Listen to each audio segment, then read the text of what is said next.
akuntu macho ege po wai mai wansiri osumo no gumoy kago moyami sando choma mo ke ti ku boy mo de la jile la se tu blog chati bu ka ba o to lo mo fi ati bu ni at least still se share ya perform ni ya la je na record at least ene kure ke we no ngbajo bo wa obomode am wa ana mo go fi onike obomode ngbajo bo wa yo anya me ni ko wa Teshie blog to we ni nke na ke mene ti ku de rapper e sham what disappoint you no more than sham the favorite and best rapper the whole Teshie moko nyele musician say ni o Teshie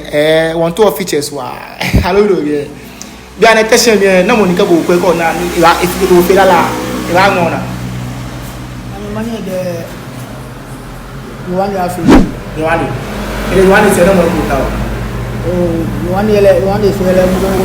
sani nyan glass you want to say go be aside you want to to do si amana don abuza go let go la down ra ina menu ja abuza ni me la legeni me wala legeni o pe ni o fe ni ko pe ma bi esumo wa ka ko la ni bo la ni ko ko e sama bi aye wa ni ha office star go fi o tinku la me fe yemi me popo me lobby no mo fi olala eje Teshie ma na tole tete tiku kepo na jayi chocholo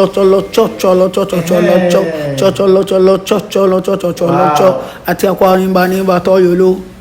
ketete yebie eba rapi my America tinku my America pete pre wala kala la dine no la ne ke mo kunta wa ge ske ye ba pi in Chicago no get 50 million ni 5,000 low 500 million 50 million ni 5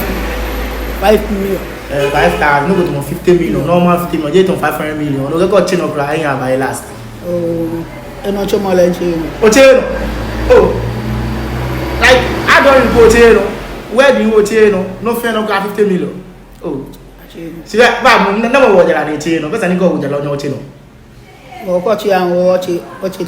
10 series 50 million you get 4,999 wow manyame ni no ne ya get 50 million ka ba chino ole ko Khalifa awo fa ne lele wa onwe wa attention mi de fio pure water e Teshie no me be ko me na ko to abubo ya no ta o la bo ya ta mo abubo ya le ketumo aye ne ke manya tumo ko ni ba ne da bi amni Teshie si je bore to wata abubo ya to na ya wo ya abubo ki amu ni lenje mo e ba fe mo sales tumo ama do ba mi ko telephone ma wo mo ke etu ogbo e ke to abo no ga ke iba la ka bi lo go to abubo ya la ka bude nche ni bo ba drive abubo ya asan wale abubo ya anta go pe anta go pe shanga ka ya ami mama ndo mapoye ko ni ke mo ko to mi yes sir ko ni iba ko ni ba man ke ga tun ke ba no go ni o ke ko ba yo apara wata nu eni Khalifa fo o nu egu da o nu egu pe mi e fine ko ye bi mi to no test ni bude jo yi wo da se ke chon man bi e nu no ko no ni yo me no ke man bi e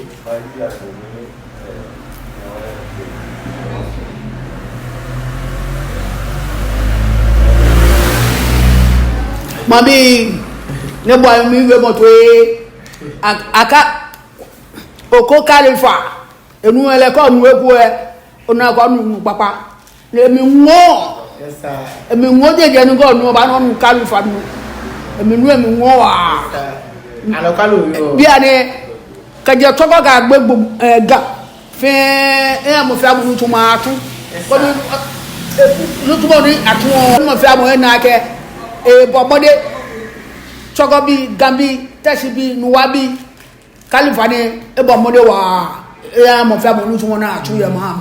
oko Khalifa bomode wa ana bobo to mini tin ku yo pure water le ye ha mo fe mo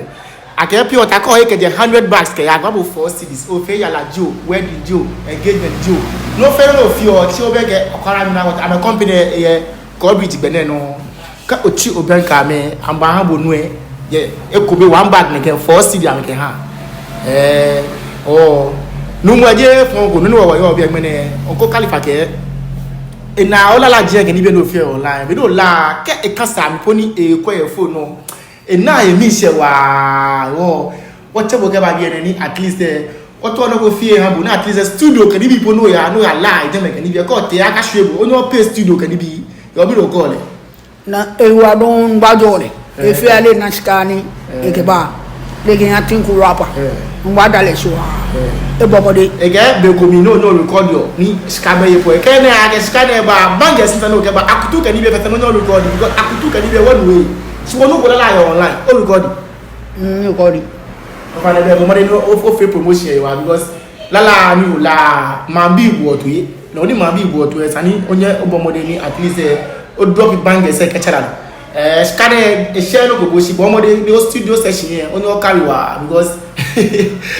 o ha o fe mi se oba present no go feel tinku ye pa ne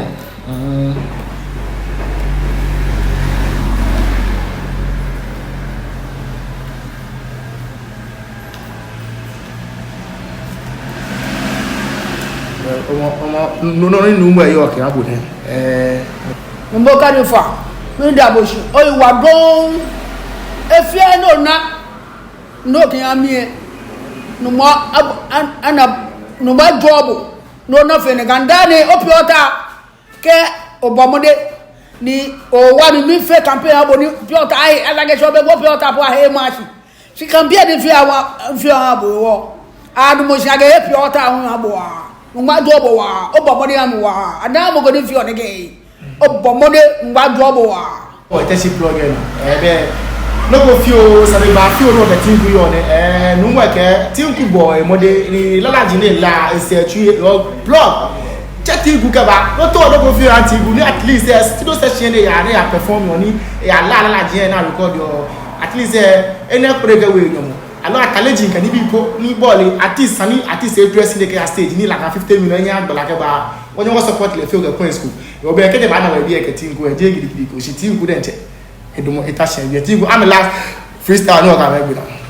akutu ima tomo enye po bae mae 1 cd osumo no gumoye